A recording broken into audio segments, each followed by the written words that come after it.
पूरे इवेंट का ही बॉयकॉट कर दिए या फिर जो 15 ਨੂੰ ਸਾਡਾ ਟਾਕਰਾ ਹੋਣਾ ਹੈ ਰਵਾਇਤੀ ਰੀਵ ਭਾਰਤ ਦੇ ਨਾਲ ਉਹਦਾ ਬਾਇਕਾਟ ਕੀਤਾ ਜਾਵੇ। सर बेसिकली अगर गल की जाए तो मेरे पॉइंट ऑफ व्यू के नाल जिहड़ी मेरी ओपीनियन है वो मैं यही कहांगा कि पाकिस्तान नूं इत्थे फैसला ते तगड़ा लेना चाहिए। फैसला इस तरह का चाहिए है कि हिंदुत्व जहनीत के जिहड़े मालक ने उन्हां दी सोच ते जिहड़ी खुल के दुनिया के सामने आ गई कि उन्होंने बांग्लादेश के एक क्रिकेटर नूं उत्थे आन ते धमकियां लाइयां तो उस तो बाद बांग्लादेश की पूरी टीम जिहड़ी है वो अपने एक प्लेयर दे नाल अपने एक खिलाड़ी दे नाल खड़ी हो गई। ते अगर गल की जाए तो पाकिस्तान टीम नूं चाहिए है कि अगर पाकिस्तान दा भारत दे नाल जिहड़ा मैच है वो मनसूख हो जाना चाहिए, उन्होंने कैंसल कर देना चाहिए, जबकि सानू इस इवेंट दे विच जिहड़ा है वो शमूलियत इख्तियार करनी चाहिए। लेकिन जिहड़ा हुण गैर मुसद्दका ज़राए तो खबरां चल रही ने, जिहड़ी इन्फॉर्मेशन साडे तक पहुंच रही है वो ये है कि जनाब हो सकता है कि पाकिस्तान जिहड़ा है वो इवेंट दे विच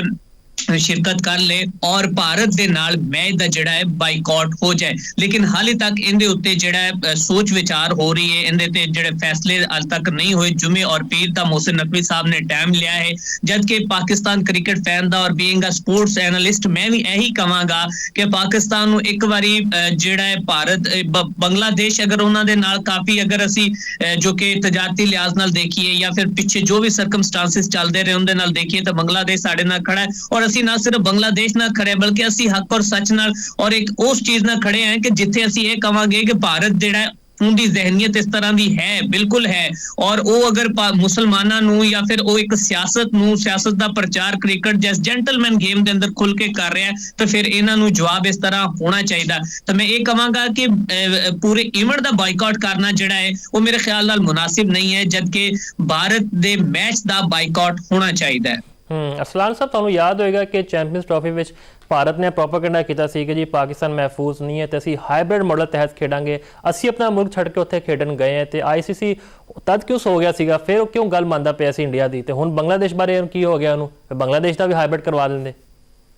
सर मैं तुहानूं एक गल दसदा जावां कि जिहड़ा मोहसिन नकवी साहब ने पिछले चैंपियन ट्राफी तो लग के हुण तक मैं उन्हां नूं कहना कि उन्हां नूं सत सलाम ने कि उन्हां ने इन इंडियन क्रिकेट बोर्ड दे घुटने जिहड़े ने उन्हां नूं घुटनिਆਂ ते लै आया और उन्हां नूं ऐसा कमजोर किया कि हाइब्रिड मॉडल ते इन्हां नूं हुण मजबूर किया गया है। अगर देखा जाए कि ये भारत दी जिहड़ी है वो इहदा दोगलापन जिहड़ा खुल के सामने आ गया। अगर इन्हां नूं एडा ही मसला सी तो फिर बांग्लादेश की जगह ते इन्हां नूं स्कॉटलैंड नूं शामिल नहीं करना चाहिए सी, बल्कि उन्हां नूं भी हाइब्रिड मॉडल ते एक करवा सकते सी। लेकिन इत्थे गल ये है, मसला ये है कि ये आईसीसी दा जिहड़ा चेयरमैन है तुहानूं तुसीं बड़ी चंगी तरह जानदे जे ਉਹ ਸਾਰੇ ਕਰਤਾ ਧਰਤਾ ਹੀ ਉਹ ਖੁਦ ਨੇ, ਉਹ ਸਮਝਦੇ ਨੇ ਕਿ ਸ਼ਾਇਦ ਇਹ ਜਿੰਨੇ ਵੀ ਕ੍ਰਿਕਟ ਬੋਰਡ ਨੇ ਉਹ ਸਾਡੇ ਹੀ ਰਹਿਮੋ ਕਰਮ ਤੇ ਨੇ। ਸ਼ਾਇਦ ਜਿੰਨੀ ਵੀ ਪਾਕਿਸਤਾਨ ਦੇ ਸਮੇਤ ਜਿੰਨੀ ਵੀ ਕ੍ਰਿਕਟ ਚੱਲ ਰਹੀ ਹੈ ਪੂਰੀ ਦੁਨੀਆ ਦੇ ਵਿੱਚ ਉਹ ਸਿਰਫ ਆਸਟ੍ਰੇਲੀਆ ਜਾਂ ਨਿਊਜ਼ੀਲੈਂਡ ਵੀ ਕਹਦੇ ਕਿ ਅਸੀਂ ਮਹਿਫੂਜ਼ ਨਹੀਂ ਇੰਡੀਆ ਵਿੱਚ, ਤੇ ਉਹਨਾਂ ਨੂੰ ਵੀ ਝੰਡੀ ਕਰਾ ਦੇਗਾ ਆਈਸੀਸੀ ਕਿ ਭਾਈ ਖੇਡਣਾ ਤਾਂ ਖੇਡੋ, ਵਰਨਾ ਅਸੀਂ ਸਕਾਟਲੈਂਡ ਨੂੰ ਜਾਂ ਯੂਗਾਂਡਾ ਨੂੰ ਸ਼ਾਮਿਲ ਕਰ ਲੈਂਦੇ।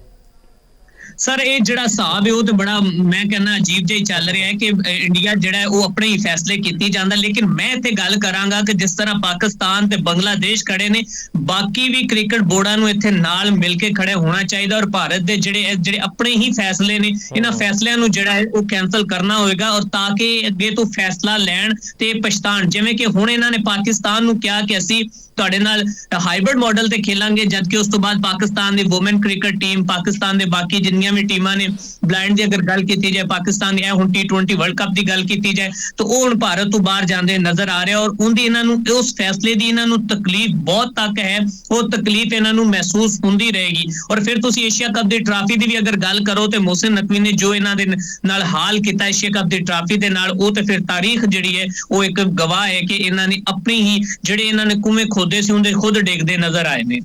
ਅੱਛਾ ਅਰਸਲਾਨ, ਤੁਹਾਨੂੰ ਯਾਦ ਹੋਏਗਾ ਆਈਸੀਸੀ ਬੋਰਡ ਆਫ ਮੀਟਿੰਗ ਵਿੱਚ 16 ਵਿੱਚੋਂ 14 ਵੋਟ ਬੰਗਲਾਦੇਸ਼ ਦੇ ਖਿਲਾਫ ਪਏ ਨੇ। ਕੱਲ ਨੂੰ ਜੇ ਪਾਕਿਸਤਾਨ ਕੋਈ ਇਵੈਂਟ ਕਰਵਾਏ ਤੇ ਤੁਹਾਨੂੰ ਲੱਗਦਾ ਕੋਈ ਸਾਡੇ ਨਾਲ ਖਲੋਏਗਾ? ਸਾਡੀ ਪੋਜੀਸ਼ਨ ਵੀ ਤਾਂ ਇੰਨੀ ਵੀਕ ਹੈ। सर मैं कहना हाँ कि अगर असी इवेंट करवाइए तो साडे नाल बांग्लादेश समेत नहीं बल्कि बाकी भी क्रिकेट बोर्ड बाकी भी मुल्क साडे नाल खड़े होणगे। मैं ये नहीं समझदा कि साडी इन्नी भी पोजीशन वीक नहीं कि असी कहिए कि साडा एक अगर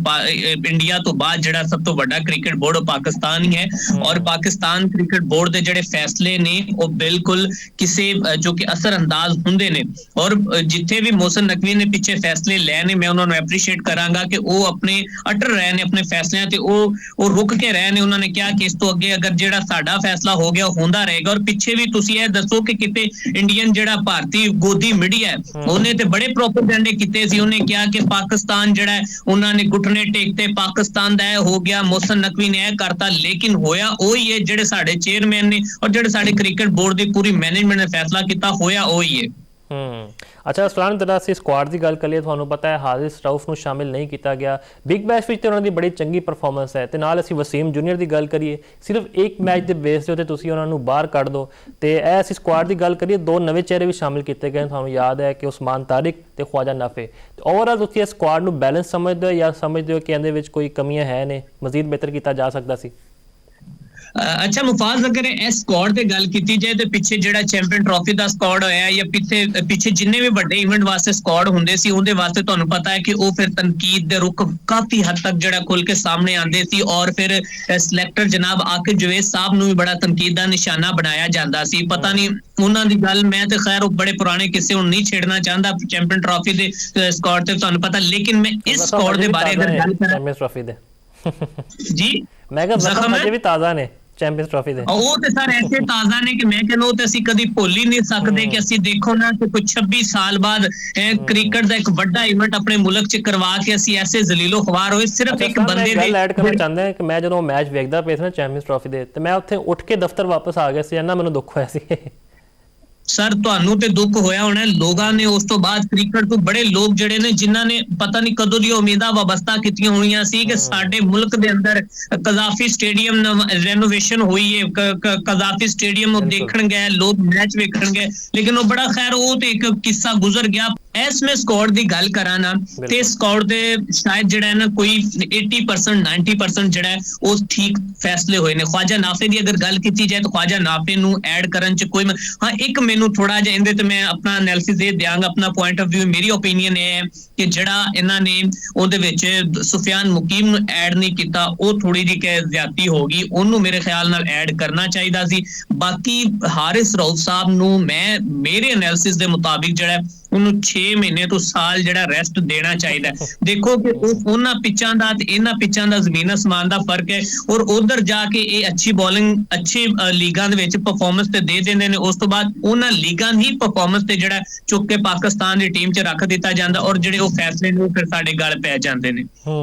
ਅੱਛਾ ਬਾਬਰ ਆਜ਼ਮ ਬਾਰੇ ਤੁਹਾਡਾ ਕੀ ਖਿਆਲ ਹੈ? ਗਾਲਬਨ 8 ਮੈਚ ਖੇਡੇ ਨੇ ਬਿਗ ਬੈਸ਼ ਵਿੱਚ, 2 ਹਾਫ ਸੈਂਚਰੀਆਂ ਨੇ ਤੇ ਬਾਕੀ ਉਹ ਫਲॉप ਰਹੇ ਨੇ। ਸਟੀਵ ਸਮਿਥ ਨਾਲ ਜਿਹੜੇ ਮਾਮਲਾਤ ਉਹਨਾਂ ਦੇ ਹੁੰਦੇ ਰਹੇ ਨੇ। ਤੇ ਬਾਬਰ ਦੀ ਸਿਲੈਕਸ਼ਨ ਉੱਤੇ ਤੁਸੀਂ ਲੱਗਦਾ ਤੁਹਾਨੂੰ ਕਿ ਕੋਈ ਸਵਾਲੀਆ ਨਿਸ਼ਾਨ ਹੈ? ਉਹਨਾਂ ਦੀ ਜਗ੍ਹਾ ਮਾਸ ਸਦਾਕਤ ਨੂੰ ਵੀ ਸ਼ਾਮਿਲ ਕੀਤਾ ਜਾ ਸਕਦਾ ਹੈ?